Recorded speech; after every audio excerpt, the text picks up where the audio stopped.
বিষয়টা উত্থাপন করলেন টকশোতে, বিষয়টা কিন্তু খুব সিরিয়াস এবং গুরুত্বপূর্ণ। এটা সমাধান টকশোতে আমরা একটু আলোচনা করব, না আমরা আলোচনাই করি, তো সমাধানের জায়গা কিন্তু এনিওয়ে পার্লামেন্ট। এখন প্রশ্ন হচ্ছে যে আমরা সংবিধান একটা আমার সাথে আছে, সেটা যদি প্রয়োজন হয় কথা বলবো দুইটা। যে কথা আপনি বললেন যে একজন টিএনও বা ইউএনও সম্ভবত ওই যে কোথায় কুষ্টিয়ার দিকে, কুষ্টিয়ার মহেশপুরের মহেশপুর, হ্যাঁ মহেশপুরের বইতে যদি লেখা থাকে একটা, কি আপনি আরেকটা বলতে পারবেন? বলার আগে তো পুস্তকটা ঠিক করতে হবে, এক নম্বর। এখন আসেন, পুস্তক যে ঠিক করবেন, এই সংবিধানটাকে যে ঠিক করবেন আপনি, এই অধিকার সংসদের আছে, এবং এটার জন্য 2/3 মেজরিটি দরকার, সেটাও এই সংসদের আছে। কিন্তু সংবিধানটা যারা করে গেছেন, মানে লাস্ট আপ টু ডেট যারা করে গেছেন, পতিত সরকার, আপনি সংবিধান না কোনো বই এমন ভাবে রেখে দিতে পারবেন না যে আপনার সাকসেসররা এসে এইটার রিপেয়ার করতে না পারে বা সংস্কার করতে পারবে না, এইরকম জায়গায় আপনি রেখে দিতে পারবেন না। বিগত সরকার খুব সুকৌশলে এটা এমনভাবে রেখে গেছে যে এটা আপনি ভিতরে ঢুকতে পারবেন না। কারণ আপনি যদি কোথাও ঢুকতে চান, আপনার তো একটা জানালা বা একটা দরজা লাগবে। এখন এটা ঢোকার যে রাস্তাটা, সেটা হলো এখানে 142 অনুচ্ছেদের বলা আছে যে সংবিধান সংস্কার, সংশোধন, বিয়োজন, পরিবর্ধন যা কিছু করেন 142 অনুচ্ছেদ মোতাবেক করতে পারবেন, subject to condition it should be approved by 2/3 majority of the parliament. এই কন্ডিশন আছে, এবং সেই মোতাবেক আপনি সংবিধান প্লেন মিনিং আরামসে করে ফেলতে পারেন। বাট এই সংবিধানের 7 খ অনুচ্ছেদে যদি আসেন, 7 খ অনুচ্ছেদে যদি আসেন, সেটা আমি আপনাকে একটু পড়ে শোনাইতে চাই for the greater interest of the people.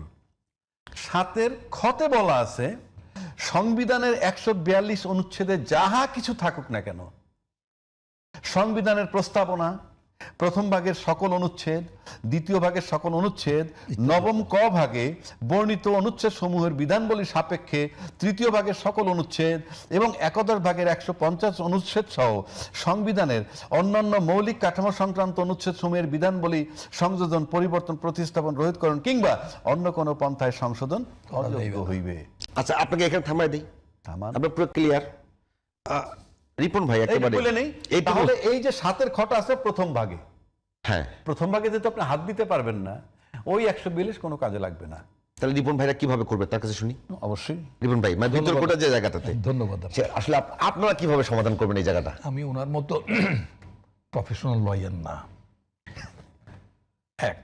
দ্বিতীয়ত হচ্ছে, আমি আইন বলতে যা বুঝি সেটা হচ্ছে ইটস এ কমন সেন্স।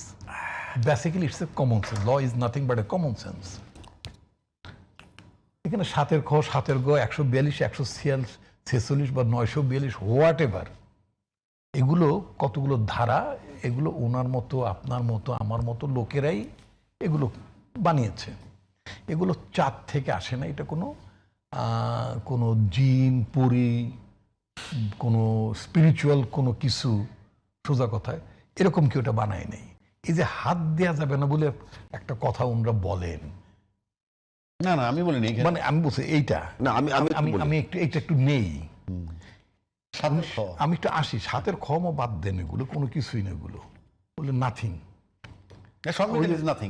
আমি বলতে, আমি মানে বোঝার চেষ্টা করি, আমি বোঝার জন্য, বোঝানোর জন্য কি বলতে চাচ্ছেন, বোঝানোর জন্য বলতেছে। সেটা হচ্ছে, এই বইটা কারা বানিয়েছে? পার্লামেন্টের মেম্বাররা। হ্যাঁ, এবং উনি যেটা বলছেন 142 অনুযায়ী, 142 অনুচ্ছেদ অনুযায়ী 2/3 মেজরিটি থাকলে ইত্যাদি ইত্যাদি সব করা যাবে। হ্যাঁ, এমনকি যদি ভোট নাও হয়, ভোট যদি নাও হয়, যেন আপনি প্রধানমন্ত্রী হিসেবে নির্বাচিত বলিয়া গণ্য হইবেন। ভোট যদি নাও হয়, নির্বাচন হইয়াছে বলে গণ্য হবে। ভোট যদি নাও হয়, আপনি সরকার আছেন বলে গণ্য হবে। ভোট যদি নাও হয়, তাহলে যা যা আপনি কল্পনা করেন, যা যা আপনি ভাবেন, তার সবকিছু গণ্য হবে। ঠিক কি না? বলে কি বলে বুঝলেন না? ভোট হয় নাই, প্রেসিডেন্টের ভোট হয় নাই, জাতীয় সংসদের ভোট হয় নাই, কিন্তু পার্লামেন্টের মেম্বার, আপনার আমার মতন লোকেরা, তারা পার্লামেন্টে যে একটা আইন তৈরি করছে। আইনটা কি বলছে? যেন শেখ মুজিবুর রহমানের রাষ্ট্রপতি ইলেকশন হয়েছিল 73 পরে কি রাষ্ট্রপতি নির্বাচন, শেখ মুজিবুর রহমান কি নির্বাচিত প্রেসিডেন্ট ছিলেন? বলেন, আপনি তো আইনজীবী ছিলেন না, তো উনি সংবিধানের মধ্যে আছে যেন শেখ মুজিবুর রহমান নির্বাচিত হইয়াছেন বলে গণ্য হইবে। তো নির্বাচনিত হয়নি কিন্তু গণ্য হইবে। কারা বানাইছে? ওনার আমার আপনার মতো পার্লামেন্টের লোকেরা এই সংবিধান, এই সংশোধনী আইনা তারা এটা করছেন।